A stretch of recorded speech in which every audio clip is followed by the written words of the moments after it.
வேலூர் அருகே மிலிட்ரி மது பாட்டில்களை கள்ள சந்தையில் விற்பனை செய்ததாக 2 பேரை போலீசார் கைது செய்தனர். வேலூர் மாவட்டம் குடியாத்தம் பகுதியைச் சேர்ந்தவர் சந்திரசேகர்.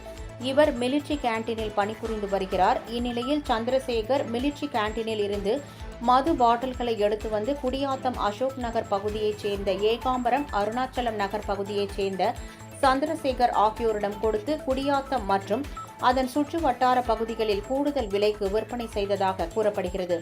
இதுகுறித்து கிடைத்த ரகசிய தகவலின் பேரில் குடியாத்தம் மதுவிலக்கு அமலாக்க பிரிவு போலீசார் ஏகாம்பரம் மற்றும் சேகர் ஆகிய இருவரை கைது செய்து அவர்களிடம் இருந்த 27 மது பாட்டில்களை பறிமுதல் செய்தனர். மேலும் இவர்களுக்கு மது பாட்டில்களை சப்ளை செய்து வந்த சந்திரசேகர் தலைமறைவான நிலையில் அவரை மதுவிலக்கு அமலாக்க போலீசார் தேடி வருகின்றனர்.